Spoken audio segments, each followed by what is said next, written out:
Assalamu alaikum, fam. Hope you're doing well. So, I'm reading a little bit about the history of India for one of my classes. We just got done talking about Gandhi. So, there's this time period that goes beyond him about it's like the rise of nationalism, I guess. And there's this writer who is called Munshi Premchand. So, Munshi, last name Premchand, and this is an excerpt from his writing called The Shroud. He lived from 1880 to 1936. He wrote in Hindi and Urdu, so it's very interesting. And he talked about the life in rural India in the most poor villages. So I wanted to share this very cool excerpt with you that's quite emotional. Father and son were sitting silently at the door of their hut beside the embers of a fire. Inside, the son's young wife, Budhiya, was suffering the pangs of childbirth. Every now and then she gave such piercing cries that the hearts of both men seemed to stop beating. It was a winter night. All was silent, and the whole village was plunged in darkness. Already you get this winter night, the air is quite crisp, and if it's quiet, it's a different type of stillness, especially people like me who love winter. Silent summer nights are quite different than winter nights, I can tell you that.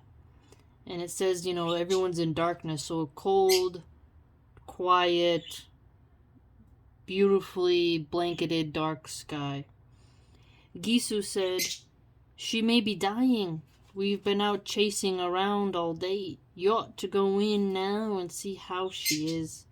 Madhava answered peevishly, "If she has to die, then the sooner the better. What's there to see? You're heartless, such a lack of consideration for the wife with whom you lived so pleasantly for a whole year. I can't bear to watch her in pain and torment." Theirs was a family of cobblers notorious throughout the village. Gisu worked for a day, then rested for 3 days. His son Madhava tired so quickly that he needed an hour for a smoke after every half hour of work. Therefore, they could find little work anywhere. If they had no more than a handful of grain in the house, they refused to stir themselves. After a couple of days fasting, Gisu would climb a tree and break off some branches for firewood. Madhava would take it to the bazaar and sell it. As long as they had any of the proceeds in their pockets, both of them lazed about. When it came to the fasting point once more, they again collected firewood or looked for work. When Madhava entered the hut in the morning, his wife lay dead and cold. Flies swarmed over her face. Her eyes were fixed in a glassy stare.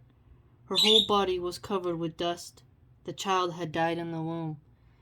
Wow. So, quite interesting, because you see how the author here, he kind of highlights the callousness, right, of this man towards his wife. I mean, if she has to die, then sooner the better. I mean, what's there to see? But then he gets to see it in the end of just her corpse. And it is quite sad that he's lived pleasantly for a year, but when it came time to the birth of his child, he had a totally different aspect. I mean, the way in which a father acts during the birth of his child tells you a lot about his character. Is he nervous? Is he pacing back and forth? What is he going to do to help? If you go into hospitals, if you're in the maternity ward, you see a lot of nervous fathers. If a man doesn't care, it really is something gross about him, right? Not even caring. And it's weird that he's like, I can't bear to watch her. So he can't watch her be in pain, but then says if she's going to die, she should just die, and there's nothing to see. It's kind of this interesting aspect about his horrible behavior. Now, notice this, though, that it kind of says that he would tire very quickly. He's kind of lazy. He would smoke after every half hour of work. So it kind of just shows that he would go break off some branches, sell it, use that money to then relax and fast. So they were fine with fasting instead of actually having to work to get proper food. So it almost makes it sound like there's some malnutrition going on. It makes you wonder about if this man was this lazy. Imagine that the wife might have died from malnutrition, from nutritional neglect. You know, a lot of birthing problems can come from health problems. What a crappy husband. It kind of shows he was also a bad husband, because how can he only have a handful of grain in the house, not want to work, smoke all the time, and, you know, not really care about his wife who's giving birth? She kind of married somebody who was a complete and utter loser. You know, he rather fast and then break branches to sell than to have a proper job. And he had such a bad reputation, no one wanted to hire him. But they were a family of cobblers, which is people who fix shoes. So strange.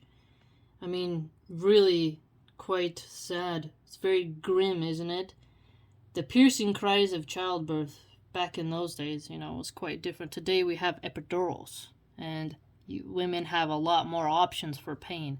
Either way, it's so horribly painful, especially after, too. But women, especially in these rural villages, if you don't have a proper woman to help you and guide you, you know, it's even more lonely. Imagine, she's screaming, it's quiet, everyone can hear, and it's tough. And what's more emotional about this story is that if the child passed away in the womb, there was a medical problem. And that also, the child not coming out and staying inside is going to hurt even more, right? Because the mother's struggling.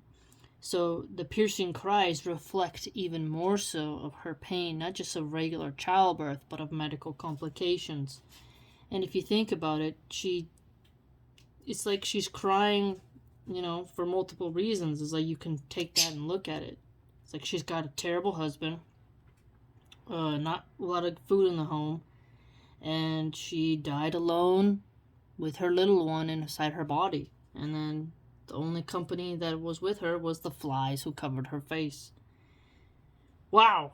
I want to read more of this guy's work. Sounds like very deep. I like stories like this, so wow. Whew. Pretty intense. Pretty intense. What do you think, fam? Have you read anything from this guy? Munshi Premchand, 1880 to 1936. So, wow. He wrote in Hindi and Urdu. Pretty intense. Pretty intense.